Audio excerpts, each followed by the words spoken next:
kind of quiet in here. Yeah, I don't know where Jacob is. Oh, shit. He was here earlier, and then there was like this loud crash and like a maniacal laughter, and then gone. Damn. Someone's after him now. Yeah. What are we going to do? There'll probably be a ransom soon, right? Yeah. I'll get like a spooky letter in the mail. I'll send him back, but only for the exact amount that the Questonomicon gets in its Kickstarter fund. We don't get all that though. Shit. Do you think they know that? I hope they do. What if it's... No, I shouldn't say that. Jacob is fine. He's fine. Yeah. Just a thirsty fella. He's actually in the kitchen getting us both water. Yeah. No evil wizard here. No, we missed our chance for a bit. A bit? God, how does he come up with these crazy questions? I don't know. Why do you think the Leaning Tower is leaning? I don't know. Maybe Did it like always lean? I think a guy went over and he was just super strong and just pushed it a little bit. Shit. Yeah. Oh gosh, guys, sorry I'm late. I don't want that cup. I got you the Jabba cup because I thought it was like you would like it because it's got Jabba on it. Yeah, but there's like that cup. I wouldn't drink out of that cup though. Why not? Doesn't that cup have like a crack in it? And I think it does, and also I think there's a dead bug in it that I didn't realize was in it, and I really almost just gave you dead bug water. That I just kept it for decoration. That's what you get for putting water in Jabba the Hutt. Yeah, you shouldn't do that. You don't like the straw where you have to bite it to... Oh. You can have... Look at that. She didn't share. Gee, thanks. What are you guys talking about? We're talking about the... you got kidnapped? Yeah. Jake I got kidnapped? Yeah, I did. Evil wizard, perhaps? I tried to play it off like I wasn't kidnapped. Right. Because he said he would kill me if I told anybody. But you guys just found out, so he can't kill me. Yeah, I got a ransom letter. And he wanted the entirety of the Kickstarter money, and then we had to tell him that. Since last episode we were talking about, hey, the Kickstarter's gonna go live. It is. The Kickstarter's live now, and oh my God, we got funded in like 15 minutes. That was insane. Thank you, everybody, so much. 15:59. Whoa. Yeah. 15 minutes and 59 seconds? Yes, indeed. Wow. Yeah. See, I thought it was 16 minutes, and then I tweeted 16 minutes, but everybody at Ghostfire was like, it's 15 minutes. And I was like, okay, whatever. Anna was like, I was watching. It was 15:59. So it was 15 minutes. Yeah. And that's fine. So, it's like at almost 300,000 as of right now that we're recording this. Mm-hmm. And that is just crazy. Thank you guys so much. Pretty awesome. Had a pretty fun Q&A that we did. We got to talk about the book. We're going to do another one at some point. It was really nice to finally talk about it and explain what's going on in there and just answer questions. It was a good time. So thanks everybody for tuning into that. If you were there for that, the VOD is actually here on Arcane Arcade if you want to watch that. Mm-hmm. It's been a pretty cool launch. It's been pretty awesome. Can't wait to get that thing in my hands. It's going to take a while, but I cannot wait for it to be in my hands. I want those dice. Yeah. The dice are looking pretty sexy. It's going to be pretty cool. I want that DM screen. That's all I care about. The DM screen? I just want that DM screen. Yeah, you're not even worried about it's my own Kickstarter, and I want the DM screen. Yeah. So, yeah. Anyways, outside of that, it's been a pretty uneventful week. Yeah. No, we went to Disneyland. We went to Disneyland with Tyler and Colton, and it was really hot. And I thought I was going to pass out. Yeah, I thought I was going to pass out. Tyler thought he was going to pass out. Colton thought he was going to pass out. We all thought we were going to pass out and die because of how hot it was. But we had a good time. Yeah. We thought we were going to stay later than we thought we were, but we didn't. But it was a good thing we didn't, because as we were driving home, for those of you who don't know, the land of Disney is in Anaheim, which is in LA. And LA is south of us by about 4 hours, because we live in Visalia. And we have to drive through the mountains and the grapevine in order to get there. And there was a goddamn fire in the grapevine on the way back. And we were like, we're being rerouted. I wonder why. There's a lot of traffic. And they just closed the road. And so we started to go around, and then it was like through like this town.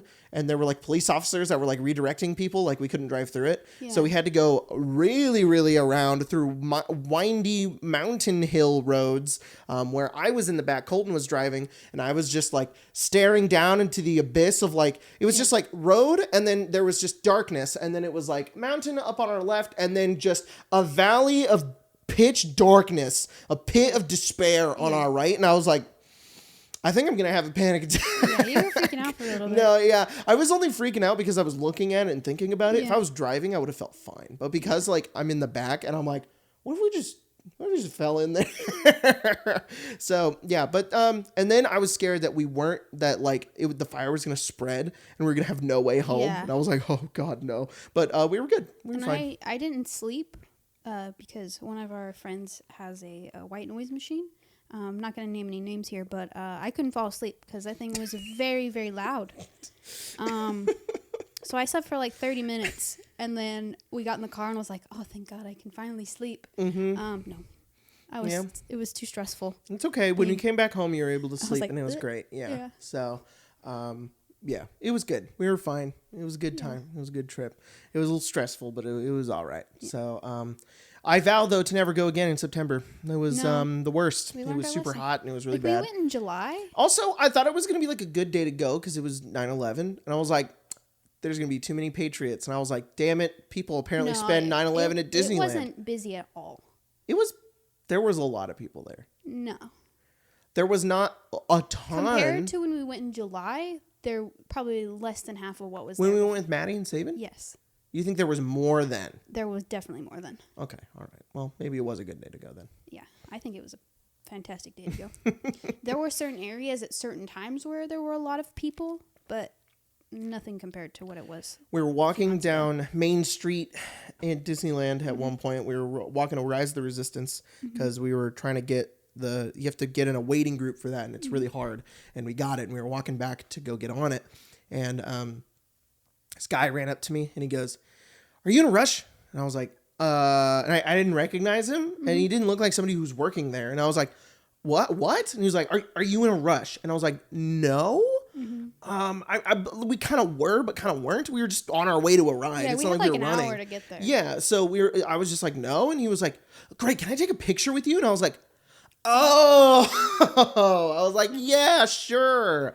I was just confused, and it was fun. It was cool to meet you, whoever you were. Yeah. I don't know who you were. You and your friend, girlfriend person was with you, and it was nice to see a fellow fan out there. Yeah, and there were a few people who told you like, oh, I know who you are. Yeah, there was just somebody who walked by and just said, I like your videos. Yeah. And I was like, yeah, thanks. So it's always just really funny because I was just confused. I was like, why are you stopping me right now? Yeah. Like, did I do something wrong? Oh, got it. Okay, yeah, I don't mind. Speaking of taking pictures at Disneyland, when you go in, we got their new like season passes. Yeah. And I had to show the lady like my ID, and then she took a picture of me, and she was like, "Can you pull your mask down?" And I was like, "Okay," because she was gonna take a picture of my face, and I just pulled it down like over under my chin. So in my photo, which will be there for the next year, it's just a black little mask right here in my face. I was like, and then you were right after me. You took yours all the way off, and I was like, I'm so stupid. Yeah. I'm not an anti-masker, but if I don't have to wear my mask, I won't. I wear my mask everywhere if I can.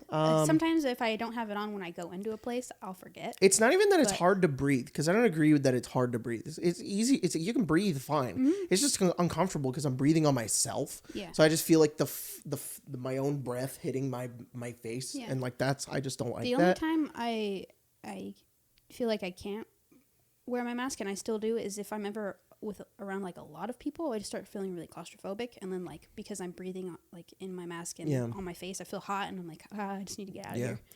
But yeah, it was a good time. Colton had never been on Rise of the Resistance or in Credit Coaster, and it was fun. Yeah. It was really cool. There was a part where we went on like Credit Coaster. He was really nervous to go on it because he hadn't been on a lot of roller coasters before. And apparently when he was a kid, he went on one with a loop-de-loop, and he like hit his head, so he's really scared of it. And I was like, you'll be fine. This one is really small. It's not a big deal. You'll be good. Yeah. And so we got put in the front, and he was just like, oh, God.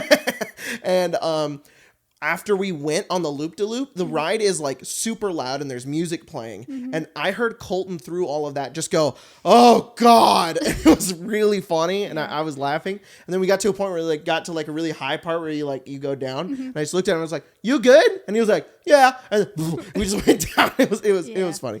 So yeah, but he had a good time. It was fun. I didn't go on that ride because it was so hot, and we walked past like the little like snow cone place, and I was like, they're not really snow cones, but basically a Dole Whip, and I was like, I gotta go get one of those, and I sat in line, and it was so hot, I felt like I was gonna pass out, and I just went and I found a spot in the shade and just sat there and ate it while you guys are on the ride. Oh, public service announcement, because we were just talking about it. If you ever see me in public, you are allowed to walk up to me and be like, "Hi, can you lick my hand?" No. I'll lick your hand. No. We're in I- the panini press. I'll think about kissing you on the lips. No. Maybe. If you walk up to me and say, "Can I have a kiss on the lips?" I'll think about it. You show me your vaccination card. Yeah. No, I'm vaccinated. I'm fine. I'll But kiss they're people not. on the lips. I don't care. I'll still kiss No. the homies. We're not gonna do that. Why not? No. I want. We only kiss vaccinated people. This was the only reason I got vaccinated, was so I could kiss my homies on the lips. Yeah, all your homies are vaccinated. Craig, you're But vaccinated? I am. So it'll make the vaccine in my body stronger. No. Yes. No. Uh-huh. No. It'll have more COVID to fight. It gives people an incentive to go get vaccinated. They could kiss you on the lips. Oh, that's true. All right. Okay. Go get I'll vaccinated. settle for that. Yep. I'll settle for that. No, but for real though, if you ever see me in public, as long as I'm in public, you can come up to me and be like, "Hello," but don't follow me around. That's weird. Cody, Taking 20 Cody told me a story when we were at Gen Con like 2 years ago, where he said a fan like followed him like into the bathroom. Oh, yeah, don't do that. Like he went into the bathroom to get rid of him, to like be like, "Stop following me around, dude." But the dude just followed him into the bathroom. And in the bathroom, Cody had to come out and be like, "Dude, you got to leave me alone." Yeah. Gotta set boundaries. Don't follow people into the Yeah, bathroom. don't follow people in the bathroom. But if I'm already in the bathroom and you see me in the bathroom, you can be like, "Hey, I just peed next to Jacob Butts." Yeah. Yeah. Oh, that was the thing at Disneyland. When we went we went to the bathroom one time. Yeah. And Colton went into the bathroom, and then I went behind him, and he was in a urinal, and there was a lot of urinals, and I went in the urinal next to him. I went, "Hey," and he was like, he didn't say anything, and it was really funny. Are there urinals at Disneyland? Yes. Really? Yeah. That's crazy. It's not crazy. Yeah, it's it a is. urinal. I They're think everywhere. urinals are insane. It's not what? Yeah. I'm not gonna go pop a squat to go pee in the middle of the You day. don't have to sit down. What? Mickey's gonna make me sit? No. That's then why did you think it's weird that there's urinals? Because just go in a stall and pee. Why? I don't know. Why? It's so much faster. It's so much more efficient. I don't have to open a door and close it. Oh, 2 steps more? And then also urinals don't splash as much. Oh, really? Because it's a bowl of water, and I'm a hose coming down into the bowl of water, and it'll splash. And so the strat is to like hit the rim on the bowl, because not only is it quiet, but then it like goes down. But that requires a lot of effort. Urinals are just built like that, so you could just be like, "Bah," and you just go. One time I saw poop in a urinal. It's like that song that makes Colton laugh. The poop in the urinal song. It's just so many questions come to your mind when you see poop in a urinal, because it's like, We're all just how did you do that? Because urinals are kind of high up, so like you'd have to be like Logan's height in order to pull that off. But It was Logan. but it's kind of hard to poop unless you're squatting. Where did you see poop in a urinal? Not at Disneyland. I know in my life I've seen poop in a I would urinal quit before. my job if I had to clean that. I feel like the only reasonable thing is that somebody went poop and then took it out and put it in a urinal. That makes the most sense, because I can't even imagine someone turning around middle of the bathroom, because it's just the middle of the bathroom. There's no doors. Yeah. They're just hanging there. Yeah. So who's like, like leaning and like. Can you imagine walking in on someone shitting in a urinal? They're just like, hey. Just a hell of a power move. Yeah. You're like, all right. What if they have direct eye contact? What if they have those pajamas that like they have a butt flap? So they're fully clothed, but they're just like this, and you could just see two cheeks. Yeah, and you're like, whoa. But you'd have to aim it. Is the thing. You would have to put your ass up against the pee. You would get pee on your ass. Yeah. It's just like the only reason I could see somebody doing it is they had to shit so badly, right? And all the toilets are taken. Yeah. That given, if you have had to do that in your life, you know what? I'm sorry. I'm sorry for making fun of you. That makes a lot of sense. Yeah. You just had to poop it out. But I feel like at that point it'd be like diarrhea, not a solid poop, not a fully solid turd. Yeah, I don't think so. And you'd think it'd be a lot. A lot of diarrhea?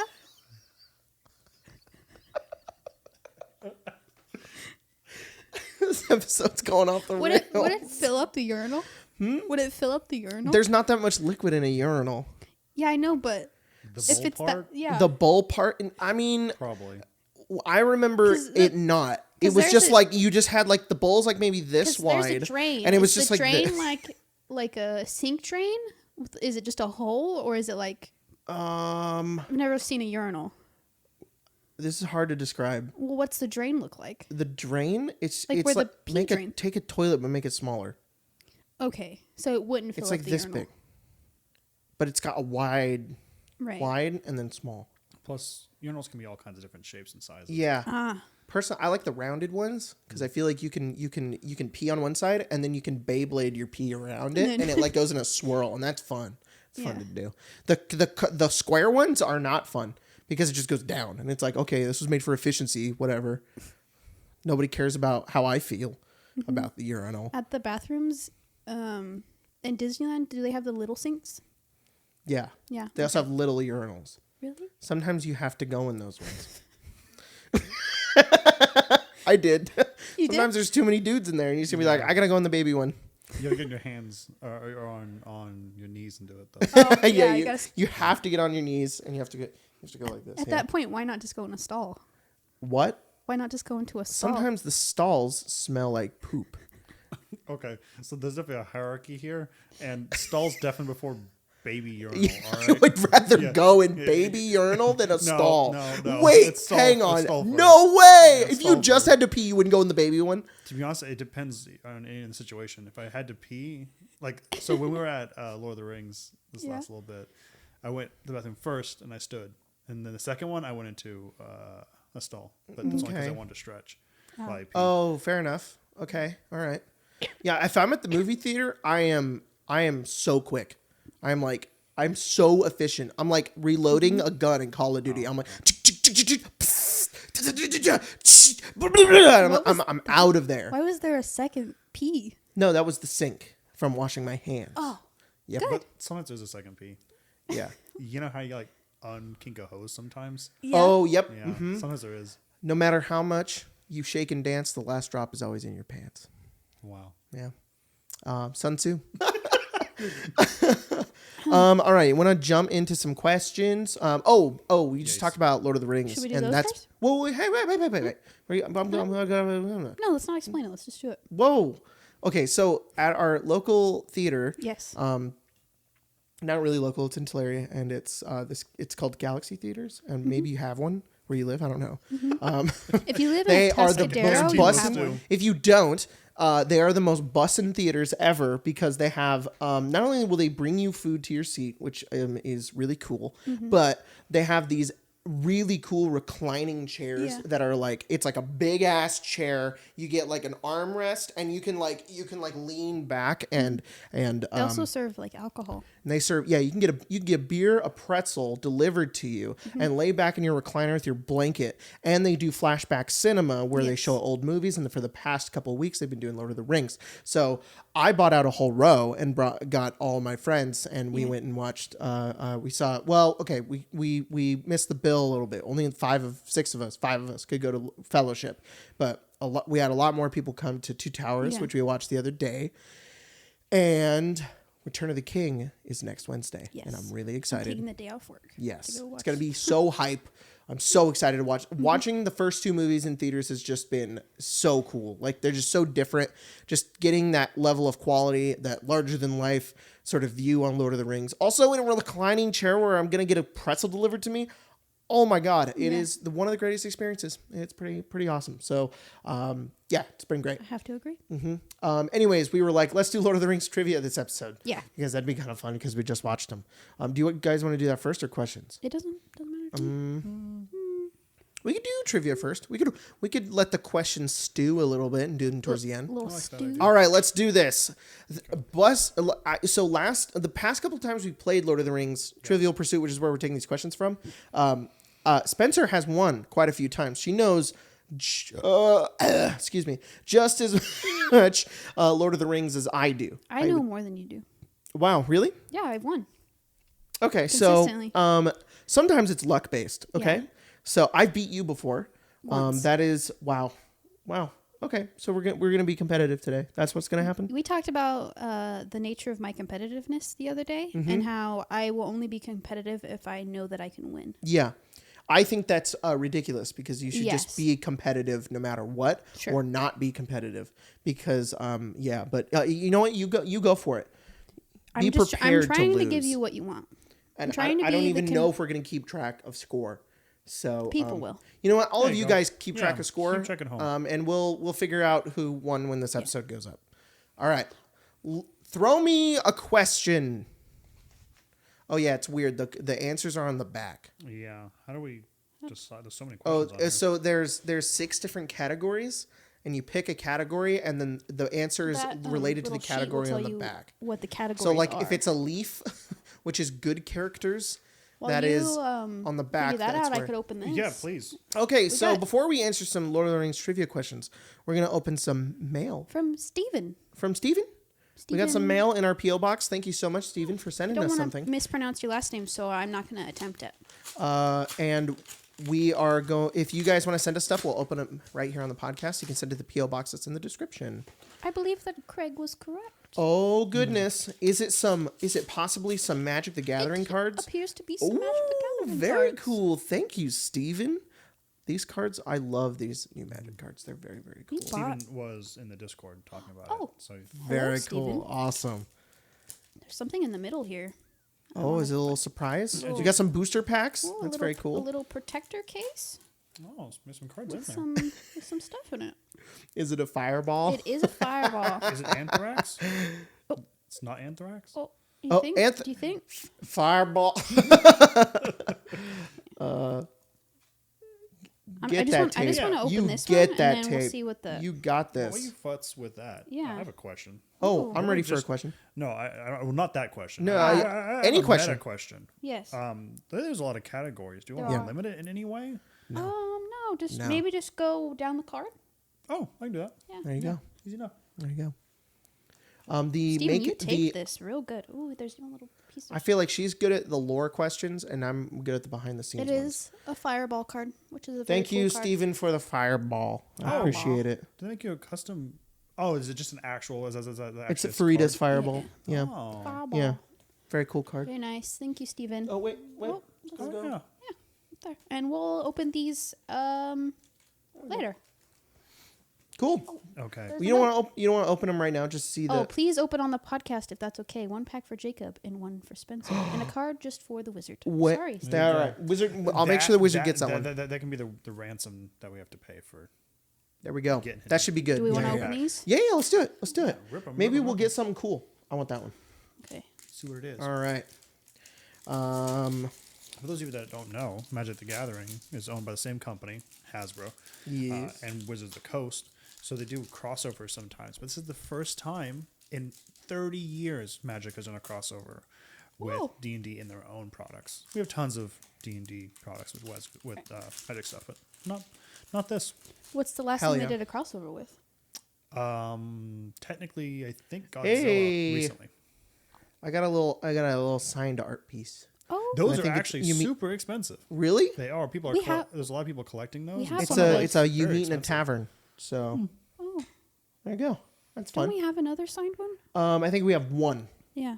I got this little dragon. That's my favorite art piece. Yeah. I love that art piece. I like the little frog with the hat. Mm-hmm. Those are really cool too, because on the back there's a place where when we used to go to cons pre-COVID, you can have the artists sign them. That's Because cool. at Magic Cons, artists show up, so you can now have their art and sign That's it. cool. I got this cool Manticore. It's the old, the kind of like new design, with like the old art. We have the foil of this one, but a regular of a planar ally, which is pretty cool. Yeah. And, Brunor Battle Hammer. Very cool. I got a foil of Underdark Basilisk. Oh yeah, that's cool. Meteor Swarm. I like Meteor Swarm. That's fun. Ooh. And a foil of 50 feet of rope. Wow. Very cool. Very cool. Yeah, I have one of that, a Mind Flayer guy. Spooky. That's awesome. A gargoyle. A gargoyle. A vampire spawn, which is super spooky. The vampire spawn are pretty cool. The innkeeper. You meet in a tavern. Mm-hmm. Grim Wanderer. A ghoul. A ghoul. A ghoul. Price of Loyalty, which is a cool card. Mm-hmm. Unexpected Windfall. Nice. Grim Shield Frost Giant. And an island. Well, thank you so much, Steven. Really appreciate it. All right.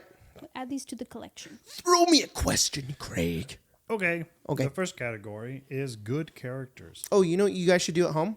You guys should truthfully try to answer all the questions as well and see how many you get compared to us. Yes. Mm-hmm. And drop them down in the comments and we'll look and we'll be like, nice job. Yeah. So, all right, let's do this. The first question is good character. Mm-hmm. Which hobbit comes to Bilbo's party with 9 children, prompting Bilbo to comment, "Good gracious, you have been productive." Oh, I remember this. I don't know her name, though. You got that one. Dang it. There's so many little hobbit last names that I can't remember. It's not the Sackville Bagginses. Mm-mm. They're the ones who want his dang spoons. Yeah, his spoons. I'm gonna. It's not the Proudfoots, I don't think. Proud Feet. Proud Feet. That's my guess, though, is Proud Feet. No, her name is, to be honest, I've never heard this. Uh-huh. Podcast only says it once in that scene. It's Mrs. Brace Grindle. Brace? Wow. Girdle. All right. Grindle? Something. Who knows? Yeah. Doesn't The next one. So are we both trying to answer, or are we going back and forth? Back and forth? Okay, so this one is for Spencer. Or do you want to do just one? No, I prefer it that way. Okay. Okay. Then for you, this might be a little bit of a slam dunk Oh. compared to that one. Oh, this boy. one's about evil characters. Oh, boy. Whose fortress is surrounded by lava. Oh. This fortress is surrounded by lava, babe. Would it not just be Sauron? Yeah. Yes. Wow. Yeah. Good job. Good job. I'm glad you know a lot about Lord of the Rings. Very nice. Yeah. Big fan. Darth Vader. Oh, I almost read the answer as the question. Ah. Sorry. We have to do it backwards. We have to guess the next question. One is places and history. Where has Gimli just arrived when he notes you'll find more cheer in a graveyard? Where is it, Craig? Where is it, Craig? Oh, you already read the answer, I huh? already read the answer. Yeah. Oh, Sorry. well, I didn't know I was playing. It's okay. You answer the next one. Okay. Yeah, don't look. No, I now know the answer for this one, so you're good. It's Edoras. That's correct. Yeah. 1 point. Oh, 1 point for Higgledy Piggledy House or whatever. Yeah. Higgledy house. Oh. Icewind Dale last week. Rip the homie. Oh yeah, Rip Nar. Yeah.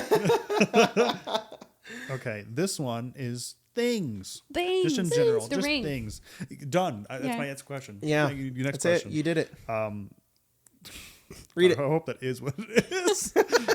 What does the victorious Boromir offer to Faramir in Osgiliath? I think it's an ale. Okay. A cup of ale. Yeah, good job. Very nice. Me too. Yay. To be honest, I wouldn't have known, but we saw that movie like Sunday. Yeah. This is yesterday. Yeah. Lucky enough. Yep. Jacob? Me. Spencer. You. Okay. Is there 6 categories? Yes. So we each do 2. Okay. Sounds good. Who on the brink of the battle recites poetry in the Hornburg? In the Hornburg. hard because I have to like. There you go. Is it Theoden? Yes, Yeah. it is. Now for wrath, now for ruin, and a red dawn. And then Gimli For blows the- Erlingus! Is that his dad? Yes, That's what I thought. I think so. I thought that was very nice. I think it's his dad. He says for Aerolingus. Oh, I think it is. I might just be wrong though. I don't know. To be honest, I don't know if I'm gonna know this one. If we do this one, I got the making movies one. Oh, yeah, those ones are hard. What Shakespeare play contains a scene that inspired the Ents' march upon Isengard? What is it, Craig? You know it. I don't know. You I don't know if I know that many Shakespeare. The tree plays. one. Yeah, Romeo and Juliet. Midnight Summer's Moon or whatever. Yeah. No, it's Macbeth. Okay. Nice. Is it Jacob. Jacob? Jacob. This category is good characters. Okay. What does Gimli insist no one does to a dwarf? Oh, Nobody tosses a dwarf. Yes, that's correct. And then later he goes, toss me. You'll have to toss me. don't tell the I gotta drop the dishes, you have to toss me. Spencer. Yes. What type of character does what the fuck? Does Shagrat? The Shag? Sirith? What the fuck?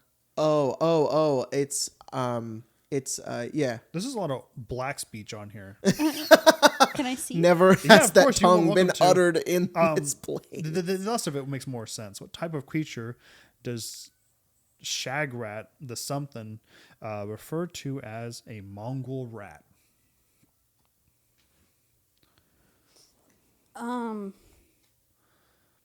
Would you like me to give you the scene? Because the name doesn't scene? really help you. Yeah. I think it's the bit where Isn't it the Uruk-hai guy? Is that Shagrat? Yeah. Yes. Oh, yeah. then orcs, right? Yeah. Exactly. Yeah. Orcs. Mm-hmm. This is mine. What is the dwarven name for the mines of Moria? I thought that was the name. I don't know either. I don't know. Do you know? Hubbly wobbly. Yeah, higgledy piggledy. man, Ew. the dwarven name for the Mines of Moria. Does Gimli say it? Well, I assume it's that, or like in that scene where they're in that place with all the columns, and Gandalf's like, Oh yeah. "Behold, higgledy piggledy" or some Yes. shit. I want to say Khazad Doom. It is Khazad-dûm. Yeah, I saw it. And I'm like, why am I so stupid? Khazad Doom. Why? It's the bridge of Khazad Doom, but it's just the bridge that goes into Moria. But that makes sense, though. Yeah. Yeah, absolutely. Okay. Darn. You? Yes. What salted item? Yes. Oh. What salted item salvage from Sauron's stores does Pippin note is particularly good? The salted pork is particularly good. This salted pork.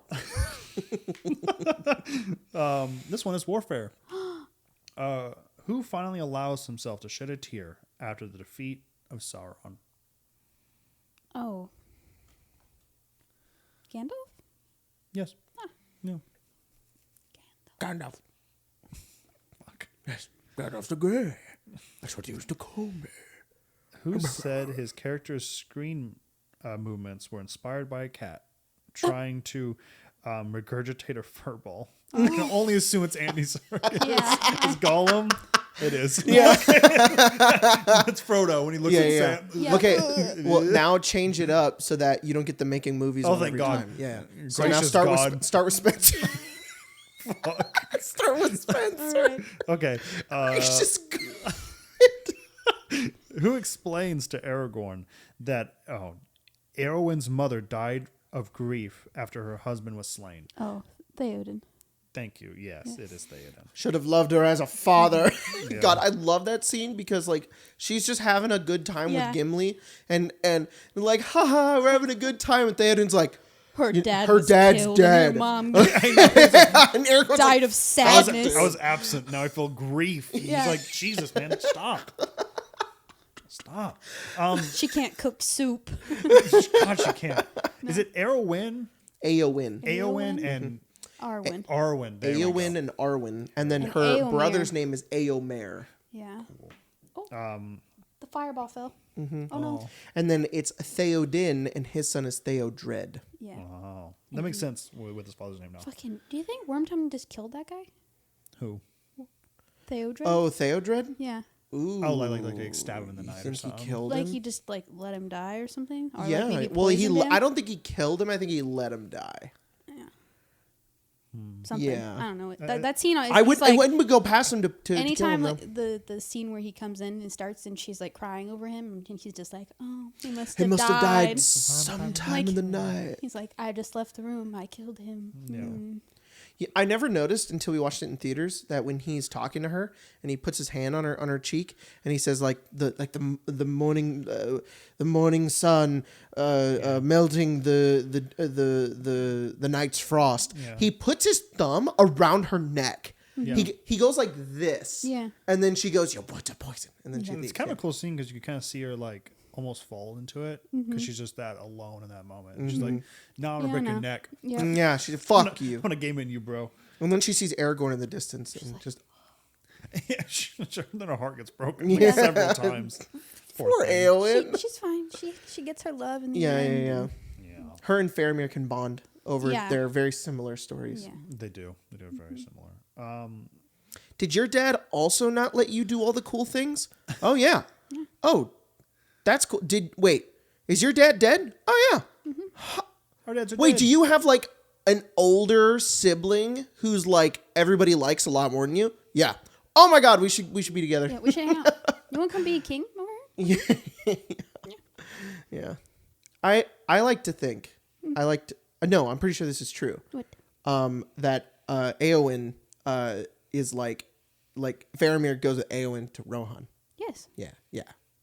I think that's right. I think I'm just being stupid, and that's just what happens. Yeah, I assume that's what happens. Yeah. I'm sorry, what? I missed that. So Faramir and Eowyn get together at the end, and I think instead of Faramir staying in Gondor, oh no, he goes to Rohan. Yeah, he goes to Rohan. I think that's 100% what happened. Aragorn's like, get the fuck out of here. True. That's what I'm saying. It is. Mm-hmm. Okay. So me next. Yes. What vermin term does an orc use for Merry and Pippin as he hunts them? I assume Shire Rat, but I don't know if that's true. It is Shire Rat. Shire Rat. Yeah. This is for Jacob. I like that part when that guy goes,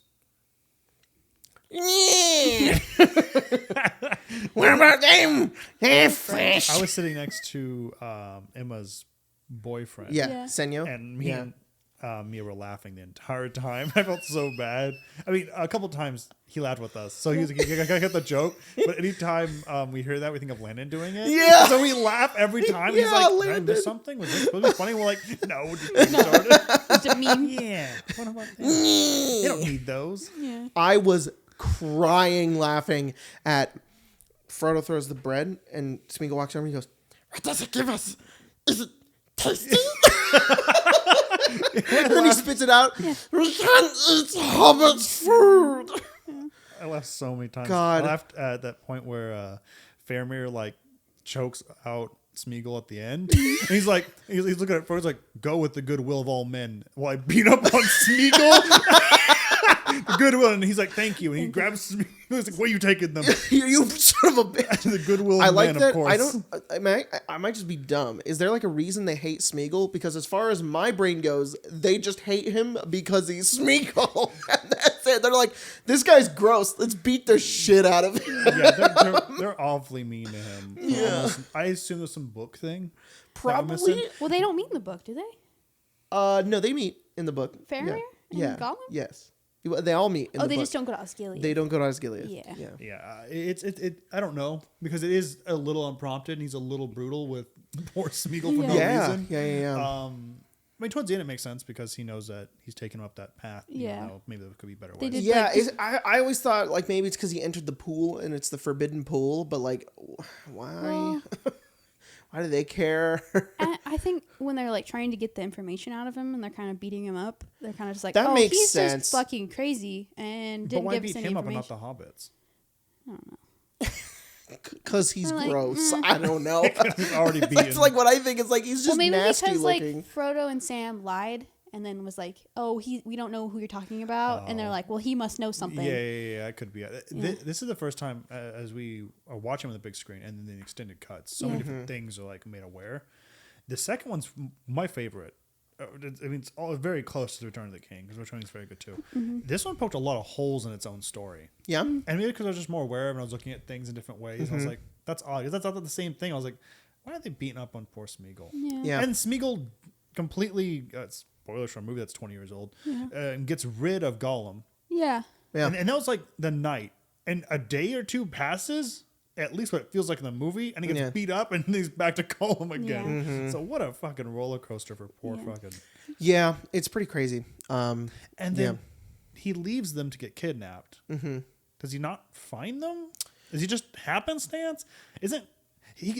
So Gollum can follow them from Rivendell into the mines of fucking Moria. He just lets them get taken. I think if you watch that scene closely, there's like a sound and they don't really notice it, but Gollum does, and he like goes away. I think Gollum knows that he can track them, and eventually they'll either be let go or they'll die. Take on the Rangers. No, but I'm not saying why didn't he do it. But why did he get snuck up on? He would just show up to the because in my mind, Smeagol at the time, maybe only Gollum can do that. Smeagol can't. But here's a snap, bounces out. Yeah, would probably track them. Yeah. Know that they're in the Rangers' encampment. Why then go into the pool and become bait? Yeah, I think he didn't know. So that place is like a notoriously very secretive place, and he was hungry. Yeah.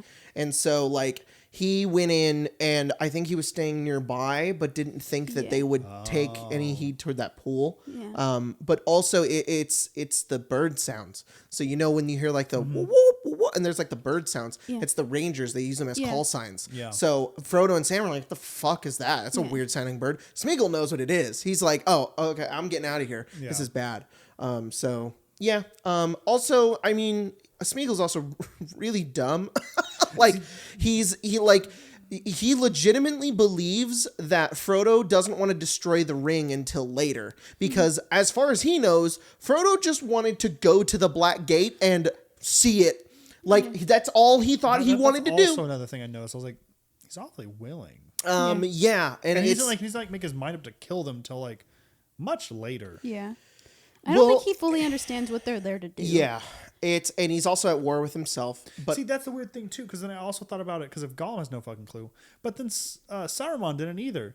Even though didn't Gandalf go to his tower in the first one and go, "We have to destroy the ring. I found the person who has it. We're gonna go destroy it." Well, and then in the second movie, he's like, "They possibly won't destroy it." Well, I think Saruman thinks that Merry and Pippin have it. And so that's why he doesn't really worry about it for so long. Oh, because maybe the Krill saw them take him, so he knows it's on the way. That's why all the orcs go in and say, "We're looking for 2 hobbits," and they have the ring.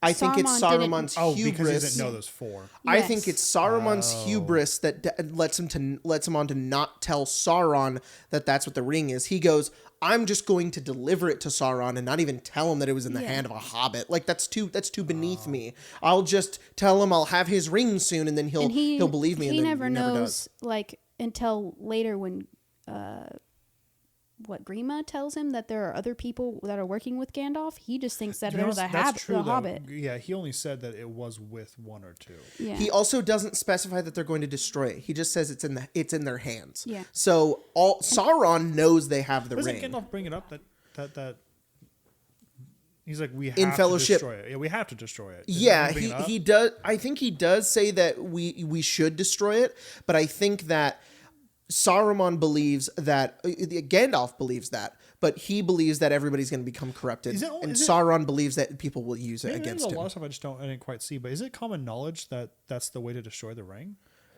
or at least in a way that think is Gandalf know how to, because he goes back and reads the fact that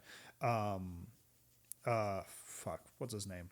The thing with Isildur? Yeah, Isildur doesn't know. I think... Is that because he knows that knowledge? I think Elrond's the only one that knew that. Okay, because he's the only one that brings it up. But I could be wrong. There could be extra information in the book. No, that makes sense though, because Gandalf only tells him to go to Bree, which then they go to Rivendell. Well, it's also elven crafted, so it makes sense that that's happened before with other elven weapons and items that they've been they can only be destroyed in the fires that forged them. So Elrond would be the only one to know that. So does it then presume that Sauron has no idea? I think Saruman is. So the way I see it is that Saruman it's not that he doesn't think of it, it's that he doesn't even consider it as an option. Arrogant. He's like, he's just so arrogant that he's like, you're gonna take off with all these dudes, I'm gonna take that ring and somebody's going to fall for it at some point. And that Sauron believes that of the weapon, the thing of his own creation, it's gonna take the heart of somebody and they're going to use it against him instead of destroying it. So yeah. Also, I liked this little detail I noticed watching it again, that Saruman's cloak gets dirtied, that the entire thing until it's no longer white. Yeah. It starts kind of white, probably even more, definitely more white than that first scene you see him descend from the tower. But at the end, when he's watching the ants, his cloak is dirtied and like yellowed. And you're so cool. That's so cool that he is that different. I mean, it's just a contrast against Gandalf the White, but it definitely is dirtied. It's very cool when he pushes when Gandalf pushes like Saruman out of Theoden, when he like falls back, his beard looks more gray too. Yeah, it's pretty cool. That's interesting too. That's very cool. Yeah, Gandalf it's pretty awesome. But then they use that against him in Return of the King as well. They just bait Sauron and tell him that we have the ring and we're going to use it against you. Yeah, So it's also Sauron's hubris. He doesn't assume it's going to happen either. That makes sense. So yeah. Me asked me a question I didn't have an answer to. It's strange. Why the ring? I know that this gives him like lord and like dominance over people. There's only other people that have the other rings, and aren't half of them going away to the west? Aren't the other 9 or how many Nazgul there are dead 9, and already enslaved? Yeah, sure, the dwarves, but they're all kind of non-existent throughout the whole thing. Why is he needed? Who? Sauron? Yeah, why does he need the ring? His like soul is in it. See, that's what I said too, and I was like, well, I mean, I assume it's like a phylactery. Like his soul's not like a phylactery. It's more like he's dead, but he could come back if he had the ring. So what is the eye? Is the eye still him? Yeah, the eye is like an extension of his power, and it's because of the ring that it still persists. Doesn't he need the ring to like take a physical form again? Yes. So but what's that look like? Like I know that's just ridiculous. I'm overthinking it now, but like no, what it's fun to think about. Actually, do they just go take a sconce out of the Black Tower and just put it on the like what's the ring go on then? I think that is it some orc summoning? I mean, how do they get him back? I guess probably the eye would probably go into the ring maybe, and then he could like rise from it. I don't know. It's dumb. It actually happens in the video game. What? In Middle Earth Shadow of War, the second one. There's a part where the ring actually like kind of gets back to Sauron and you fight him and then it goes away again. No, wait, I don't think it's the ring. It's a different ring actually. I don't remember if you're at Barad-dûr or if you're somewhere else, which is the giant tower with the eye is called Barad-dûr. Yeah. Or if you want to be more correct, it's Barad-dûr. But it's the whole point of that game is that the guy who created the ring, Celebrimbor, and this is also in the Silmarillion, he was an elf that Sauron, he like killed his family and then was like, you work for me now, make these fucking rings for me. Yeah. And he forged the one ring. Yeah. He forges another one and you wield it. And I think that ring, which is not as powerful as the one ring, but it still has similar levels of power. Celebrimbor is dead, but he's able to come back and have like a form because of the ring. So I think that, and what happens is you go to Barad-dûr to get a different ring because you have one of the 9 rings that the Nazgul had, and there's a bit where like he just like you go to the tower and he's just there, and he's there because he has the ring. So I think, I don't know, once the ring gets to the tower, he just becomes physical again. Sense. So it's just in the center point of like his power or something like that. I guess that's what it would be. That makes sense because that's what she asked. And I was like, I don't know. I don't know. Maybe there are wraiths, there are ghosts in Middle Earth, and it wouldn't be unlikely to believe that Sauron is a ghost.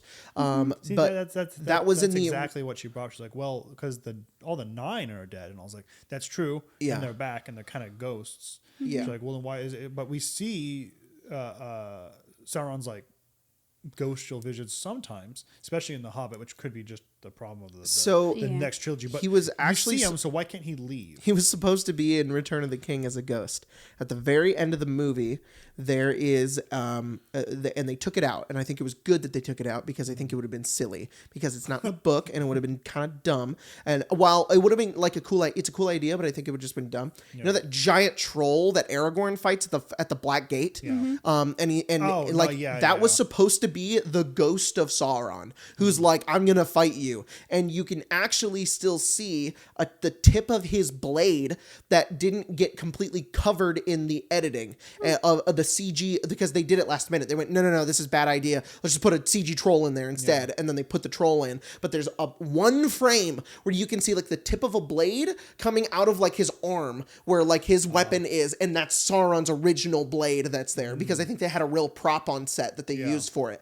And so, they were going to do that. And there would have been like his ghost and he would have fought everybody. But it ended up kind of just being silly. And kind of dumb, but I think that's what it is that he's sense. Like a ghost and he can't really leave Mordor. Good enough. So I think that makes sense. I mean, it also makes sense that like whenever they go out, they have to extend like this cloud of ash. Yeah. It could be just because the orcs don't like traveling in daylight. Where he's at. Mm-hmm. That makes sense. Oh, and another thing that I think is pretty cool too is now that we've been rewatching it, every time that Frodo becomes a little obsessed with the ring and he starts like fiddling with it, or he starts feeling it and he wants to put it on, that's right, that always preceding it is the Nazgul. And that's because that's how they try to lure it and try to find it. They want the user to put it on, so they almost send out like this like beacon to be like, put on the ring. And so every time that Frodo's like like there's that scene where he and Smeagol are like he's fiddling with it in his hand, the Nazgul shows up right then.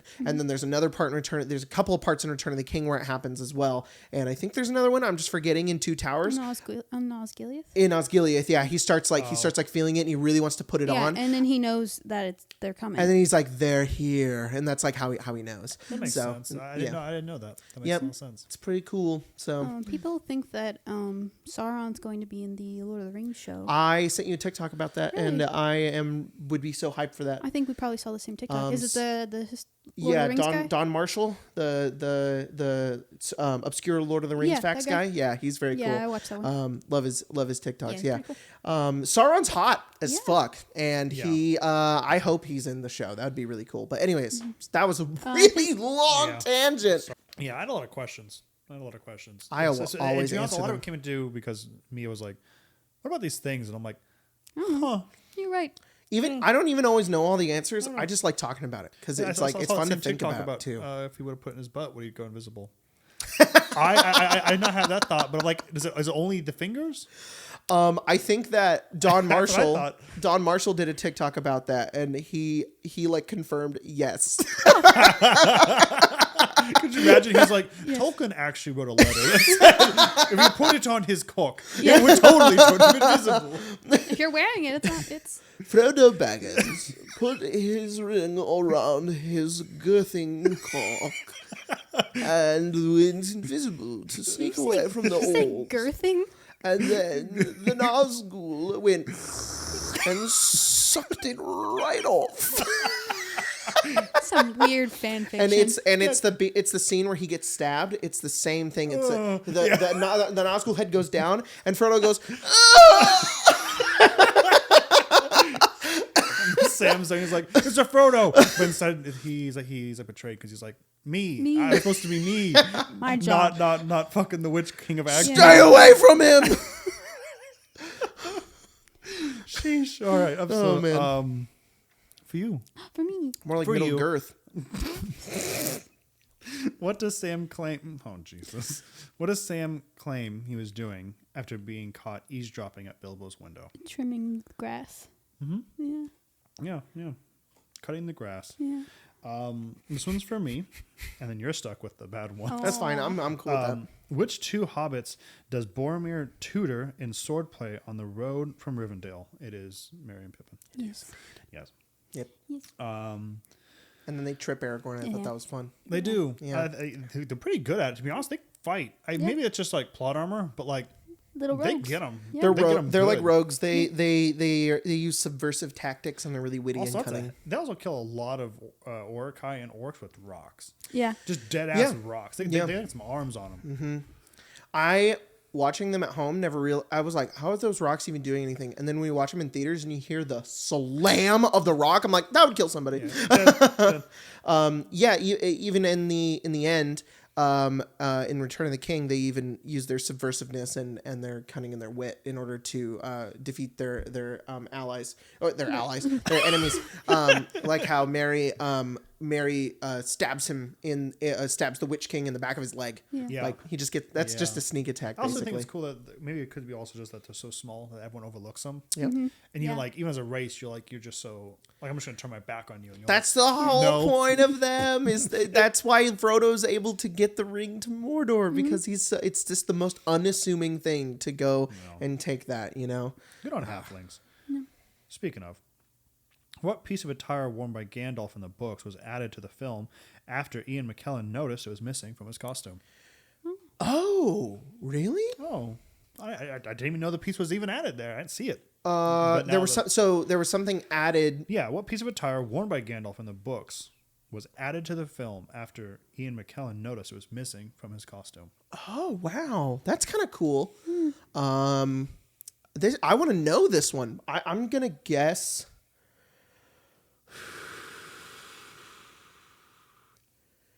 Is it his ring? No. What is it? It's a scarf. A scarf. Yeah, to be honest, I was like, what could it be? So the scarf, I was like, he does have a little scarf. That makes a lot of sense. There's a lot of little behind the scenes bit where Ian McKellen would tell the other actors little things that they needed to do because he was like, if you don't do this, the people who have read the books are going to notice. So you need to do it. So there's a part where Frodo wakes up in Rivendell and Sam runs to him and he goes, "Bless you, you're awake!" And apparently in the book, he like grabs his shoulder and his arm. And that wasn't originally what his directing was. And Ian McKellen was like, you have to do that. Otherwise, the people who have read the book are gonna notice that. So yeah, he was just giving all these little facts. He's like him and Christopher Lee, like they love Lord of the Rings and they love those books. And cool. Like they were just big nerds about it the whole time. And yeah, it was very, very cool. Okay, Spencer. Yes. Who is the first person Frodo hears on a wake? On a what? Awfully relevant. Awakening in Rivendell, saying in Elvish, "Hear my voice, come back to the light." Oh, is it Gandalf? No. No. It's Elrond. It's fucking Elrond. That's that thing when his face is superimposed. That's what he says. It's awfully distracting. I know. That is the funniest and worst scene in the entire movie. I never noticed it until you said it. Oh, now, every time it happens, I'm like, I just notice little things because I edit so much. Like there's a bunch, and I don't want to say them because it'll ruin them. But that's the one I can never look past because it literally just looks like I went in and edited a fucking Sony Vegas circular Gaussian blurred mask. Didn't even care. Just did a circle and just lowered the opacity. Like that's all it is. And it's like you guys couldn't have spent like 10 more minutes on that one. You could have made it look way better. No. What a meme. I feel like it would just look really good if they didn't have Frodo fucking falling in the background. I think that looks really stupid. And if it was just white and it was just Elrond's eyes, I think that would look cool. Yeah. And then he'd wake up in Rivendell and be fine. But no, they have to do this. His face, whiteness, Frodo falling, and a slow mode, like not an uncompressed video that they've taken and manually slowed down so the frame rate is wrong on the back of like trees that are like like shaky, and it's like what is this? Yeah. Anyways, I don't know this next answer.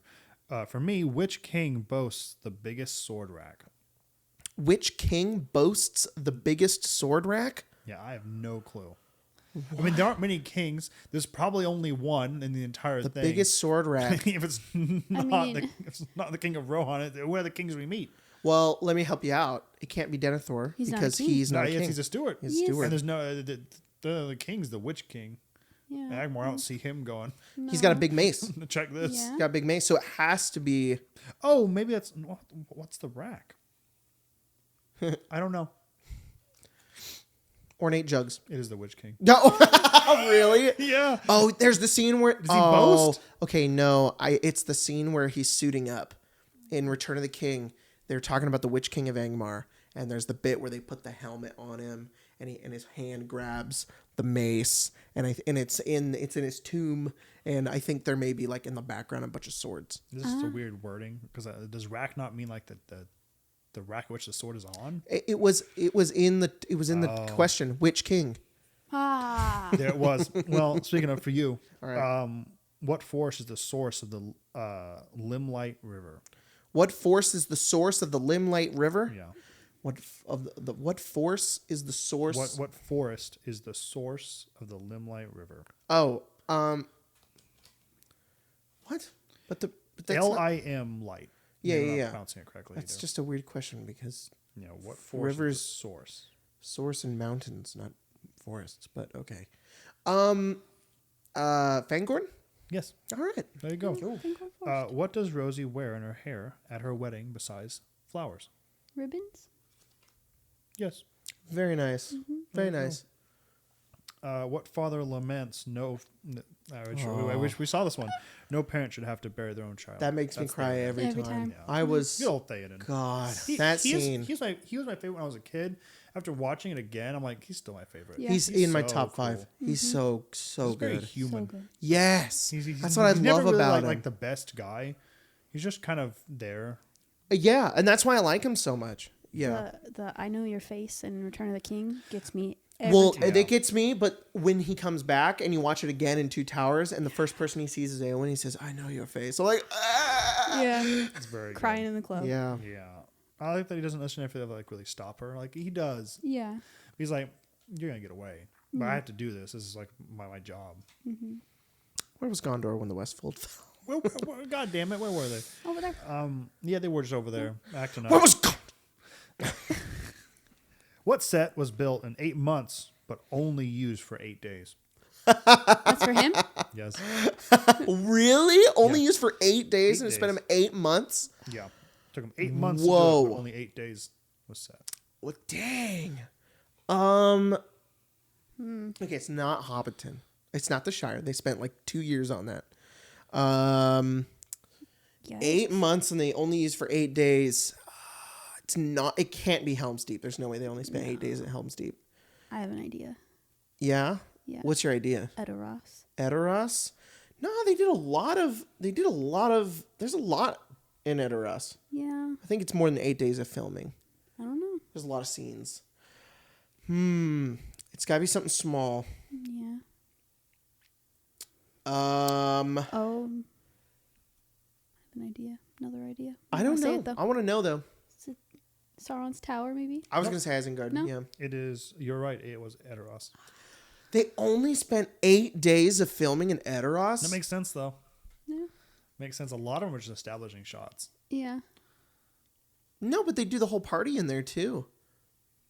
They have all the bits. They have all the... No, I guess no. They have all the bits with Grima and old crusty Theoden. Yeah. And then they have Gandalf taking him, siphoning him out. And then they have all the meeting scenes where he's like, and they're like, I am the king of Rohan, not Aragorn. Yeah. And then there's the party.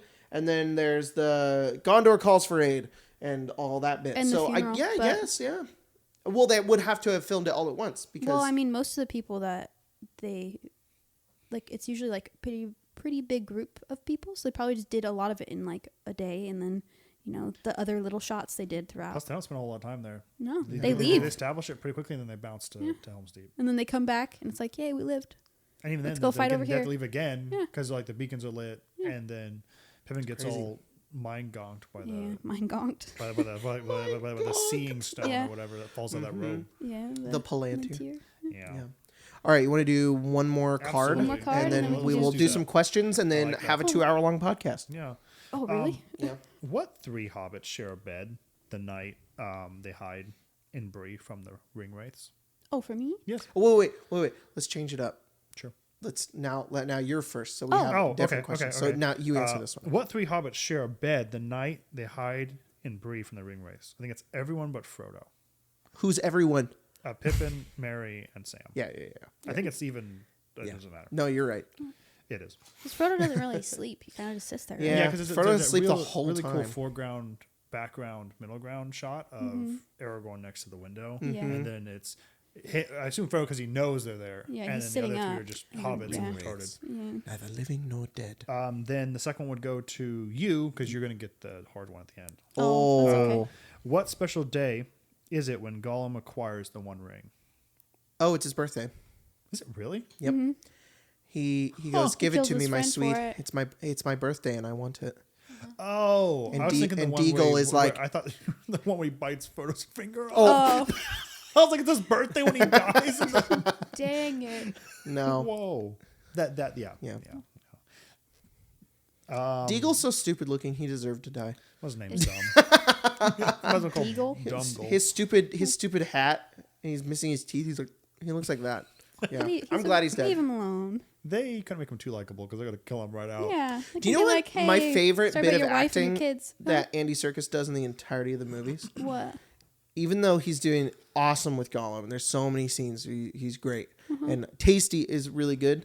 I think my favorite bit with him is the beginning of Return of the King, right after he kills him, and then it's like they don't show him, but he like falls on a rock, and then he like turns and he's just screaming at the off the camera, and he's just like it's just like slow-mo of him screaming. So good. It's so good.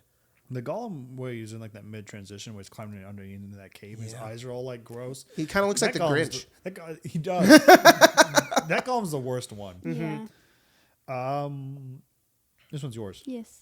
What name do Shire folk call the hill where Bag End is located? Oh. Hobbiton? Wow. No. It's just called the hill. No. What do they call the hill? The hill. The hill. The name was actually it. Wow. For you, what does Aragorn clean after the Fellowship escape from Moria? Was he clean? Yeah, what does he clean?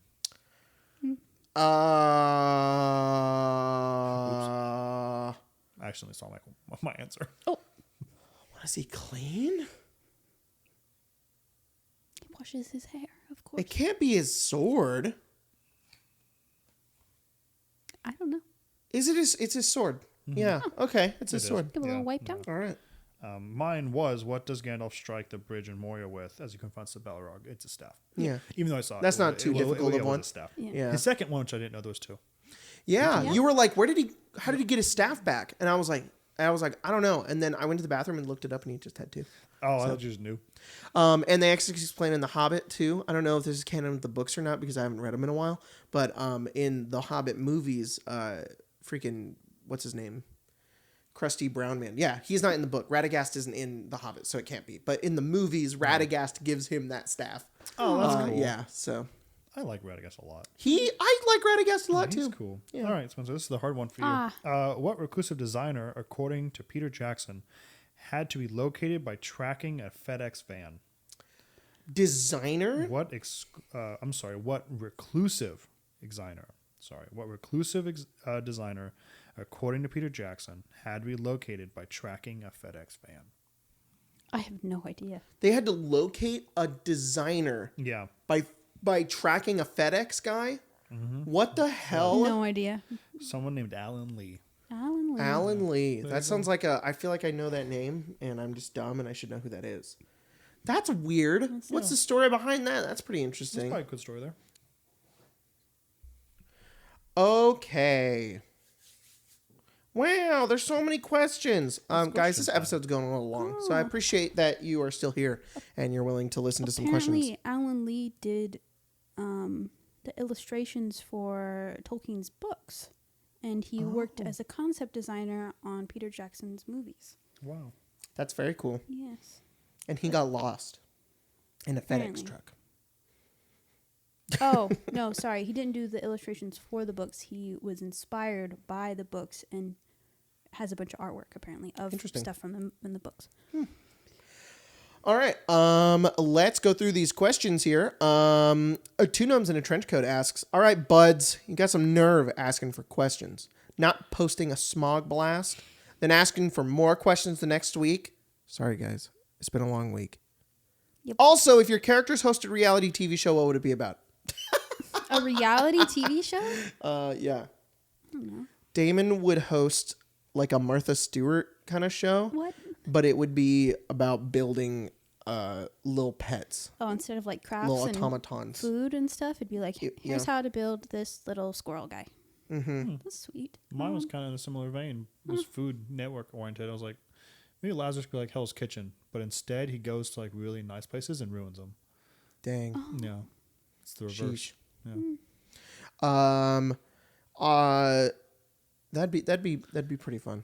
That'd be you just go in and instead of glamming up a house, he just destroys it. Yeah. The bear just goes in and just starts wrecking and like tearing up the walls. Yeah. Like, here's your new house. Fuck you. And he just leaves. The meat has to be raw. Uncooks your food. Uncooks your food? Yeah.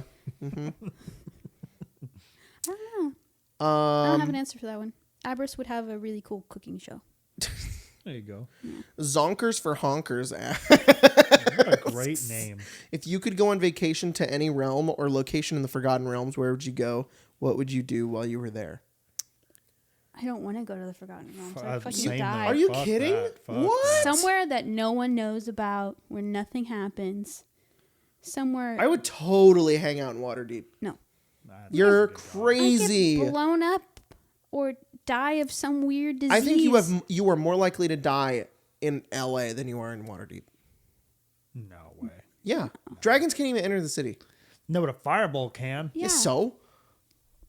I'm just having a nice day, walking in the market, dead instantly.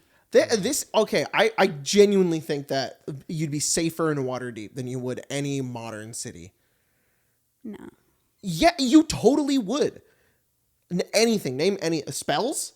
Yeah. Spells. Okay, so you're afraid that a crazed wizard is going to blow you up. Mm-hmm. On the contrary, diseases, it doesn't matter. You could just go to a church and you're good. Murder. Yeah. There's giant statues, and there's mage guards and griffin riders. Yeah. Right. Mm-hmm. Mm-hmm. Mm-hmm. You'd be fine. I'd go to some nice little place in the middle of Faerun that has population of 10. Okay, let's say you can't die. There is no chance of you dying while you're vacationing. Let's just remove the death aspect. Like we can't die at all? Yeah, you are protected by like invincibility for some reason. The Tomb of the Nine Gods. Oh, you would just go hang out in the Tomb of the Nine Gods? That'd be kind of cool though. Like spectate it a little bit. Go check it out. I would want to go to Elturel and then have it go down and then just kill devils. Be like, what are you gonna do now? Okay, all right. I'd find Zariel and be like, you're vacationing. You're taking. The question is, you're relaxing. We're not saving the world. No, I'm not saving the world. I just want to go there and. Your vacation would be killing devils. Yes. No, not killing devils. Just making them feel bad. Oh, okay. You just put them down? Yeah, like you can't. You're kill stinky. Me. You can't kill me. Try, do it. Oh, look! Okay. Look at that. All right. Look at that. It didn't work. You keep finding loopholes in this question, and you're still not answering the question at all. I did. I want to go to Elturel. No, it's not a vacation. A vacation Okay, isn't then just vacation. I go taunting to devils. I go to Waterdeep, and I don't have any fun. Why would you have any fun? There's no devils for me to taunt there. Oh my god. Okay, you would taunt devils from your invincibility as a vacation. Yes. Go in that place in River and Icewind Dale where they burn the wizard, but instead it's me and I can't die. and then I also don't scream. Get fucked. That's actually the backstory behind that wizard. Yeah. He's a theoretical person from the real world in a podcast question who is invincibility, and that's his backstory. Yeah.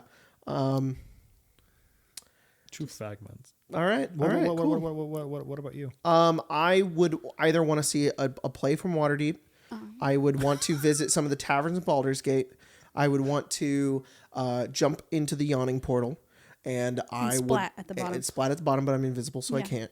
And then, or I would. I'd like to go to Castle Ravenloft. I didn't think about Ravenloft. No, you wasted it. Yeah, see, you just didn't think about anything. That Zonkers for Honkers got you. I want to go tell Strahd he's looking submissive and readable. From the last week's meme. Yeah. Gamer Not Found asks, I want to start playing D&D, but can't afford all of the books. What do you suggest for a top 5 or 6 aside from DMG and PHB? Also, I ordered the Dragon Slayer of your Kickstarter Questonomicon. Thank you so much. That's the highest tier. You could have bought a few books with just that money. Yeah. He did. He bought one. You got a lot there. Okay. Love the great content. Watched far too many hours of you guys. Thank you so much. So you want to start playing. You can't afford all the books. What do you suggest for a top 5 or 6 aside from the DMG or PHB? My question really is, you got the Dragon Slayer of the Questo, but you couldn't afford the books. I don't know. Maybe it's a different situation for you, but that is pretty interesting. So are you implying you don't have the player's handbook or the Dungeon Master's? No, I think they're implying that they do. Because those are already essential. Oh, so like what would be the one sort of book that you think that you should have? Yeah. Okay. All right. That's a good question. Yeah. I would say, oh man, for me it'd be a toss up between Xanathar's and Tasha's. Yeah, because they just bring it so much new content. 5. Top 5. Okay, Xanathar's, Tasha's, Volo's Guide, Mordenkainen's. Yeah, Mordenkainen's, and then I'd say Dragon Heist. That is exactly what I was gonna say. Oh my gosh! There we go. Hey, nice. Dragon Heist is such a wonderful starting zone. I agree. Plus, you can do it 4 times. Dragon Heist really is the 100% the inspiration for the Questonomicon. The only thing that has more starting zones and different variations to replay is the Questonomicon. Yeah, but you already bought that. Yeah, so done. Yeah, done. And then run Dragon Heist, and then in about a year you can run Questonomicon. There you go. Yeah. Yeah. A little less than a year. Mm-hmm. A lot of people say that, not a lot of people, I just heard people say that they don't like that in Dragon Heist it's the amount, like, it's dumb that you can't do all of the villains. You can. You can. It's just I have just a different theory about replayability about it that I think is fun. What? Just the fact that they're not there to be like, oh, pick one and you can't play the other ones. It's just like, just run it again and play a different villain, you know? Lasoru, also known as Gabe. Hi, Gabe. Hi, Gabe. Asks, any juicy / cool ideas or concepts from the Questonomicon book which never made it out of the cutting room floor? Yes! So many. But one that I remember vividly that was recent that sucked. We were scrapped for time. We were going to have a new theme in the book that was going to be a stretch goal, and it was going to be 2 new adventures. Like full on 2 new 3 shots in this new theme. It was going to be our highest tier. And we ran out of time. Could not write them. We just didn't have enough time. So we just made it 1 adventure. And then it was like, it's just going to be a 1 shot. And then we're like, let's just get rid of it. And it just never made an appearance in the book, but we were going to do like a sci-fi space theme. Yeah. And we were going to do, like the adventure was that you were going to be on a spaceship and you got teleported there. So you're a D&D fantasy party that got teleported onto like a spaceship, and you had to find a way to like escape. And it got concepted, and then we never went forward with it because we ran out of time. So couldn't write it. But yeah, that was something that was going to be in the book, and it just didn't. Maybe if we do another one, we'll do some more stuff. But we'll see what happens. But yeah, I'm not torn up about it not being in the book because there's already so much in the book that I love that I'm not like, no, like the amount that we got to put in the book already is so much, and I'm really happy with what's in it. So I feel like there was something else that was going to be in the book that we decided to remove, and I can't remember what it was. Early stages of development. I'm talking January of this year, like December of 2020. We were like, let's also do, and this was in the development stage for a while, and then we got rid of it because we thought it wasn't important, was having an adventure that went from level 3 to level 5, and then an adventure that went from 5 to 10, and then 10 to 15. So, and they wouldn't be customizable ones. They would just be a very straightforward pre-written that we were going to include in the book as like in case you don't have a game that you want to transition into, here's our game that we wrote for you. We decided to get rid of it because it was just a lot of unnecessary. It just didn't fit the theme of the book. The theme of the book is what it is. It's the one shots. It's the customizable adventures, and putting in a whole secondary adventure path that just is something that you can get already was like, this doesn't fit anything. And we were going to find a way to like link all the villains to it. And it was too much. So we just decided to focus on the one shots. And I'm glad we did that because that would have been a pain in the ass to write. So, Completely different topic. Mm-hmm. You said spaceship, and it reminded me of something that one of the kids that I work with drew a few days ago. It was an Among Us character with angel wings. And then below it said, "I like your cut, G." Wow. I have so much faith in the next generation. So much. It was that gave me hope, actually. Yeah, they are gonna be just perfect. Yeah. They're totally gonna be all right. Yeah. It's like the end of like a 90s movie, and it's like you look at that and it says, "I like you, cut G," and you're like, "You'll be all right, kid." And then it cut to credits. Yeah. You'll be all right. Yeah. That's fucking great. Bless that kid. I was cleaning up. It was left behind. So I don't know who drew it, but dang. Perfect. Dang. Yeah. Sloan asks, do any of your characters have regrets about something they did during a campaign? Whoa. Wow. Yeah. Yeah? Yeah. Are you just going to say yeah and not explain? No. Sick. Cool. That'd be cool if you explained those. That'd be fun. I have like player regrets, but not like... I do too. I have player regrets like as well. character regrets. Yeah. I think Spencer's the opposite. She has no player regrets and has only character regrets. Yeah. And all the regrets I have are never like I should have made a different decision. It's like I should have gone harder in that scene because I know I could have done better. Particularly the last epilogue for Tiff and Sheena. I kind of let Tyler have, because I was pushing the entire envelope, the entire game. Yeah. So I wanted Tyler to be able to come to me and do it.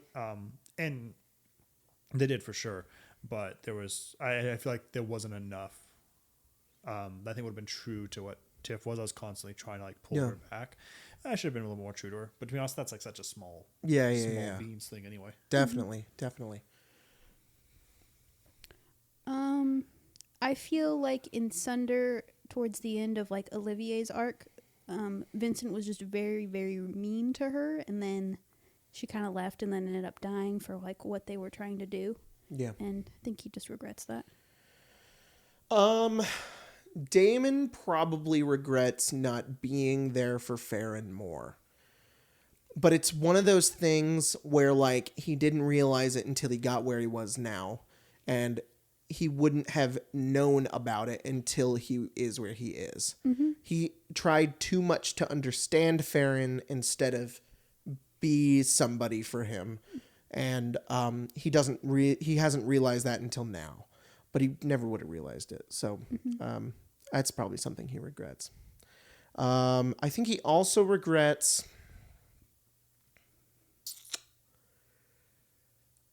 No, that's probably the only one. I don't think he regrets a whole lot of things. I think he will learn to in the future when towards the end of his story. I think he will, because there's a lot that he's done.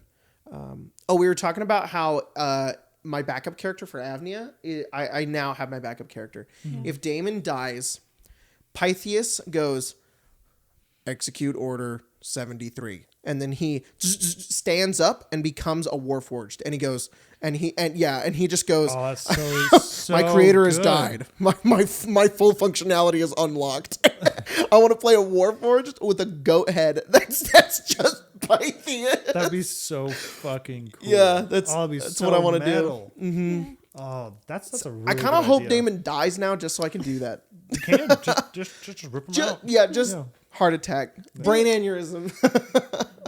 Yeah, that's every day roll a D100, and if you ever roll a 1, you just die of a brain aneurysm. Yeah, oh my gosh, it's a smaller chance than that.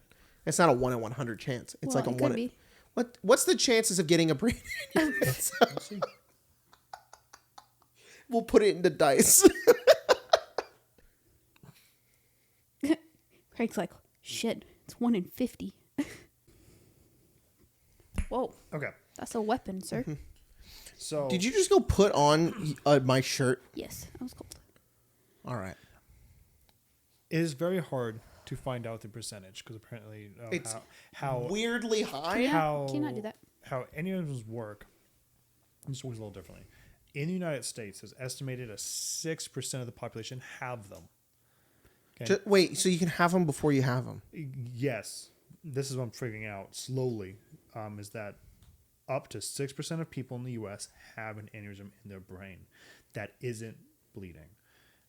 A ruptured aneurysm is the thing we commonly know of. Yeah. The thing that causes that. I can't find of what percentage of that 6 is likely that. Well, Oh, fuck. But 6% is pretty high. And then having it, who knows? I don't want to freak anybody out. Like, that's not the point of this podcast here, even though we talked about murderers the other day. But I know that, like, brain aneurysms are super scary because you can just have them at any time. Yeah. Like, you can just be like, and just die. They say about 30,000 people in America die of it. So whatever, 6% of 200 or 300 some odd million of that 30%. So maybe it is pretty low if you do have an aneurysm. When you create your character, roll a D100, and if you get below a 6, you have one. you have one. And then every day of your life, roll a D100, and if you ever roll a 1, Then you die. We should roll for that with all of our characters, see who has aneurysms and who doesn't. What a fucking way to die, though. Just a fucking brain aneurysm. Your character is just, all right, I'm dead. Everybody's like, what? I rolled terrible today. I had a brain happened? aneurysm. And everybody's like, we just amount- killed a dragon and you died of a brain aneurysm. That'd be really cool, though, because think of the game like you'd start out with. Like you'd let everyone know. Yeah. Like you mentioned the tension every episode to begin with. It'd kind of be like 10 candles where all the lights are dim. Oh, like, man. We're going to roll and see who We're gets to gonna play roll. the game today. And if someone goes, they just leave. You know how Like, thanks, we'll fucking see- I am crazy people really- would go if that happened? Oh my god, I want to run a campaign like that so badly. Kind of like Baldur's Gate 3, where everybody basically has the tadpoles in their heads, Yeah. and at any given moment, somebody could just die. I think that'd be such a fun game to play. That would be very fun. Maybe some Halloween stuff. I just want to say, I have great hand-eye coordination. I am so good at catching things. You Like, just jinx yourself now. No, I've always said Can I I'm. see it? Yeah, go for it. Can I have No, actually, I think you're gonna. This is a trick. It is. It is a trick, and For my nerves. And it is. unfortunately, we did talk about this. You have to get over there. You have Yeah. to give it up. Them's the rules. Can I do one more? One more. Okay. Close your eyes. There you go. Now it's yours. It was super high, and the ceiling in here is really high. So You know, if I ever want anything, Craig, I'm just gonna be like, Craig said that Yeah. you have to do the no, thing. don't use Craig. I listen to With you. anyone. Be like, hey, Grace, Craig said on the way here He's you the have reason to I get drink Taco Bell. water. You should tons of water. You are the reason why I drink water. Good though, you should. Yeah. Especially now. Yeah. Especially now. It's too fucking hot. Yep. Out right now to exist. You were just talking about it being in. Oh my god, in, I'm super Disneyland. out of shape. Camel Pack. Oh, we should. It sounds we should, like a I'm joke. an idiot. We should It sounds like totally a take a joke, but I'm camel serious. pack. I It don't is think you so can great. take those to Disneyland. Camel packs? What? No way. I don't think you can. No way. Does it? Come on, Disneyland in California doesn't sell a Camel Pack. No. There's not a No. Disneyland one. No. That's you have. That's You not- better be able to take That's one. Well, you can't ridiculous. take them into like concerts because people think you I have want a alcohol camel in them. pack for gaming. I want a camel pack for work. I want to be gaming and camel pack for work. That'd be sick. Be like Dwight yeah. in the office, and You when he becomes a boss. too. Yeah. I Be mean, like, California I'm just- thirsty. A couple of years ago, maybe not a couple, maybe like 10, when they in California put on all those like cooling station laws, Oh, where yeah. certain places can't kick out certain people during a certain like heat wave. Yeah. They allowed people to like be able to bring water bottles everywhere because if not, you just die. At work, because of COVID, they got rid of all of the water fountains, and now they have those things where you like put it under and like the water comes down into like a water bottle. That's cool. Yeah. I saw a TikTok where some guy installed one of those water fountain things you see at conventions all the time, Uh-huh. like in their house. I'm like, is that hard to do? Because I want that. That's cool. I want that. I am super out of shape and kind of fat, and at Disneyland, I didn't realize how horrible I do fine. I get really sore, but I'm okay. Like I'm not dying throughout the To answer day. your question, Disneyland posted this February 23rd of this year, said, "You're welcome to bring your hydration pack to any theme parks." Wow. Next time. Hell yeah. We plan on going. I am so doing that. We plan on going next month for Tyler's birthday, and I'm totally bringing Campbell back. There you go. Good. I found out via wearing my Apple Watch that my heart rate was so high the entire time though. Yeah. Like I was like when we were doing long stretches of walks, my heart rate was hitting like 173. Yeah. And apparently that's supposed to be like you're sprinting. And I'm like walking and I'm like, this is not good. So that really motivated me to exercise more. And we're going to bring our I just bring the treadmill inside because I don't use it in the garage. Sometimes it's hot, but my ADHD won't allow me to just walk. Like I need my phone, but my phone is so small that it's like ugh. So I think if I can walk in front of a screen, I will be great. Yeah. I'll just find something to hyper focus on and use that and be like, I'm gonna finish this, but I can only watch it. Like I'll pick a show or something and be like, can only watch this if I'm walking. That makes sense. Yeah. You could take your iPad. Yeah, I could. Yeah. It's also really hot in there too. It is very hot in our garage. You should not. It should be a comfortable thing. You're ousting me right now. You're being. I'm talking about my Apple Watch, and you're like, well, you could take your iPad and be like, no, I want to bring my treadmill in the house to where I can have a screen in front of me. I already told you could put the treadmill in my office. No, that's not what I'm saying. Can you stop that? I'm not throwing it in the air. You're making me nervous. Okay. No. That's all it needs. That's all it takes. It was a joke. Yeah. It was a joke. You didn't have to be like that. Okay. Is it actually making you nervous? No. Okay. Well, then I'm going to keep doing it. Any excuse to exercise is good. That's why gyms keep it so cold. For sure. I just don't like being around other people. No. Yeah, especially now. Ooh. We can do a few more questions and then we gotta get out of here. Blast off into space. I want to go to Target. Go to Target? Where are we going to Target? What are we getting? I don't want these people to know why I'm going to Target. We're going for Halloween stuff. Yeah. You fucking liar. God damn it. I want to see if they have it out. Is it on Wednesday? 2 days. Yeah. Technically, tomorrow night, I'm going to start putting You're going to start putting Good. all the Halloween decorations The second up? it goes to 12:01 or 12, I'm like... Everything's going to be different. It's the 15th. We're even going to have different hand soaps. Yep. That's great. Yeah. I'm taking down most of the stuff that's out there and putting new shit up. Good. Yep. Good. I'm like so excited. You get help. Thank you. Kirby is drying asks, or Kirby man. You guys got to see his picture. Is it Kirby? Oh! See, during COVID, pre-COVID, I was doing actually a really good workout, and but that's how I look now. My arms and my legs look all right, but I'm still very round in the center. Yeah. They ask, personal question: do you like pineapple? I love the taste, but also like to keep the enamel on my teeth. Because it's acidic. Yeah, I like. Whatever. I love pineapple. Yeah. I like it on things. Live and let live. Yeah.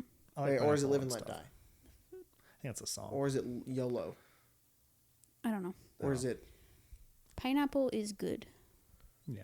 It aight. Yep. It's great on pizza too. Teriyaki burger. Yes. Teriyaki burgers are great too. Yes. As Greg Poe asks, as someone new to D&D, I've seen community creators kind of hating on the Forgotten Realms. What's up with that? Because everybody, I don't know. It's too much of it. Too much. Have you ever seen a map of Faerun? There's a whole lot of stuff out there that we want to go see. Yeah. There's so much. It's not so much hate. It's just like another one. Yeah. Come on. I think that's more what it is. It's not that there's hate. It's just that when it's a new adventure book and it's going to have crazy wild ideas and it's... On the Sword Coast. It's like, okay. Again... What about over here? It's fine. It's not bad. It's okay. It's all good. It's just that the Forgotten Realms are not like the most... like. Just read Eberron and you can find out why Forgotten Realms is like just so okay. Much cool stuff. Like Eberron is just so good and so well written, so very interesting. And Forgotten Realms is like, for lack of a better term, is just kind of generic. That's fine. It's not that it's bad or anything. It's okay. Starting zone. Yeah, wonderful starting zone. It's exactly what it is. But we've been doing 5th edition for almost 6 years. Mm-hmm. Let's move. Like imagine if we were doing Elder Scrolls. Let's imagine it was the world of Elder Scrolls and. Every single year, every time Bethesda released a video game, they put it in Morrowind. Every time. It's like Morrowind. And it's like, can we see Skyrim? And it's like, okay, you get one little Skyrim book, and then we're going to do 5 more in Morrowind. And it's like, stop it! Do something else! Please! So that's just kind of what it feels like. Yeah, and maybe for some of you, it doesn't feel like that because you don't play a lot of D&D, and playing the Forgotten Realms super fun and you really like it and super interesting. And I would not fault you from that. I think that's great. I think that's really cool. But for all of us who play D&D way too fucking much, sometimes I do something a little different. Plus, homebrew is king anyway. Yes, homebrew is super fun. Although I like both. I like both a lot. I like doing either or. I love running games in the Forgotten Realms because I know the lore and I can be like, it's this. And I think the fun thing about running a bunch of Forgotten Realms games is going, remember when you guys learned about these guys in Waterdeep Dragon Heist? Well, look, they're in Tomb. And look, they're also in Rime of the Frost Maiden. And like, that's fun. Yeah. Yeah. All right. Zav creator D&D Waifus asks, what are you most excited about in regards to the Quest of Nam? Quest of Nam. The abbreviated is Questo. Okay. Yes. And congrats on the utterly atomizing your funding goals. Thanks. Yeah, it was pretty crazy. By the way, no, that was just by the way. Also, for the Titan main behind the camera, if he is there, Warlock main here, excited for 21-foot tall Moth Mommy in February. Yes. Yeah. What? That was fun. I didn't know what I was talking about, but like Craig did. I was a Let's messenger. keep it that way. Here we go. Yeah, the new one, the new mommy is Savathun, which is twice the size of Demetrius is. Whoa. Yeah. And she's a moth? She has moth wings, yes. That's pretty cool. Yeah, Well, and Destiny's and real this cool. is Destiny? Yes, it's Destiny. When we were watching Fellowship of the Ring, I was sitting next to Craig, and when Gandalf catches the moth, he went right in front of my face and went, I did. it was so funny. To be honest, for the first, I knew it was coming. I was like, do I want to do this? Is this going to scare him? No. Is this going to be a bad experience? And I then just if you see freak me, out. You didn't see me first, but I was like this. I was like afraid. I was like, why am I afraid? Fuck this. And I did it. And you laughed, It and was I was like, so good. I felt like 4D. I was like, he's going to catch it, and oh my God. It was amazing. but yes, next year's going to be great for Destiny. I'm so excited. It's cool. Savathun, the Witch Queen is finally here. Finally. I'm so tired of it. Shadowkeep is crap. Yeah. It was. No. If Craig says it, I believe it. Yes. Yeah. Yeah. Oh, what am was I the most first excited part? for than Questonomicon? Having people see it. Yeah, probably that. We talked about our favorite adventures in the Q&A. Yeah. I am just excited for creating a new path of making more Wild West games for D&D. Yes. And I know everybody's gonna be like, just play Deadlands, and be like, I know, but You don't got what it. if it was in D&D? Yeah. Yeah, you got it. What if I am a cowboy? What if I am a cowboy? All right, let's do one more.